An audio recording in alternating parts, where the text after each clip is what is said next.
পালিয়ে গিয়েছে। সো নরেন্দ্র মোদীকে কেন পালাতে হলো? বাংলাদেশের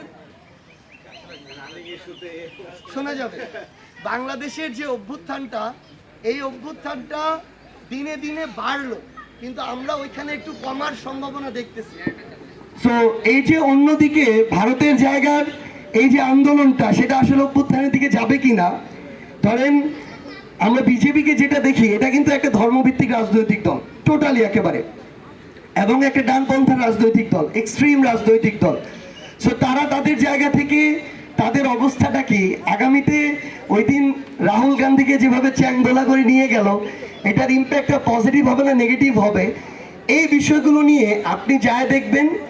অনেক বিশ্ববিদ্যালয় আমরা দেখেছি, ইভেন আমাদের টিএসসিতে হয় আর কি, কিছু ওই চা খেতে খেতে এগুলো নিয়ে তর্ক করতে করতে ধাক্কাধাক্কি পর্যায়ে পর্যন্ত চলে যায়।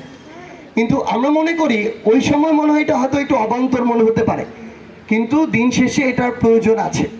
সো আপনাদের কাছে আমাদের এইটুকুই অনুরোধ, আমরা কোনো রাজনৈতিক দলের নেতা হিসেবে নিজেদের পরিচয় করে দিতে চাই না।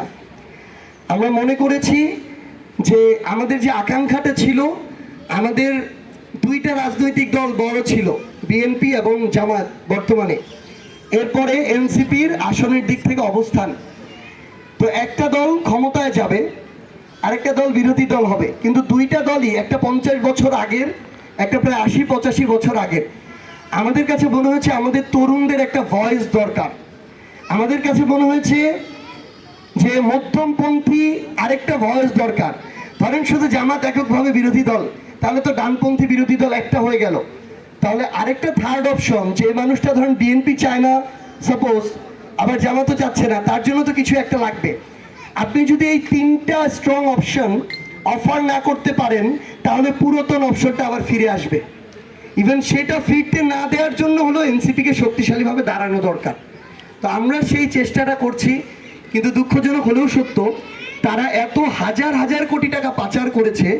ওই দিন আমরা রিপোর্ট দেখলাম একটা, এস আলম একাই 2 লাখ কোটি টাকা দেশের বাইরে লুটপাট করেছে, পাচার করেছে।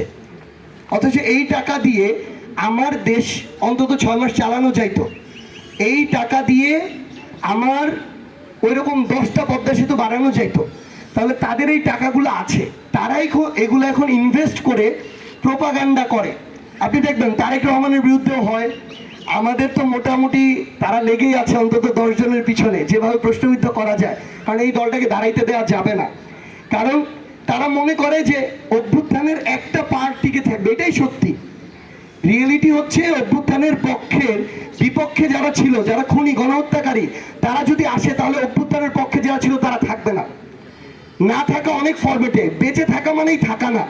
আপনার ভয়েস নাই, আপনি সাহস দিয়ে কথা বলতে পারছেন না, তাদের বিপক্ষে আপনি দাঁড়াইতে পারতেছেন না, মানে আপনি নাই। নিষ্ক্রিয় দর্শক হয়ে, মানে ওই কেমিস্ট্রির যেরকম আর কি, মানে যারা ওই আমার গ্রুপ 18-তে আছে, তাদের মতো নিষ্ক্রিয় হয়ে থেকে কিন্তু কোনো লাভ নাই আসলে। তো সেই জায়গা থেকে আমরা মনে করি যে আমাদের প্রয়োজন, এই জন্য মানুষ যে কারণে জীবন দিল, রক্ত দিল, এগুলো তুলে ধরার জন্য হলেও প্রয়োজন। আমাদের প্রয়োজন এই কারণে এই তরুণদের মনোভাবটা তুলে ধরার জন্য হলেও প্রয়োজন।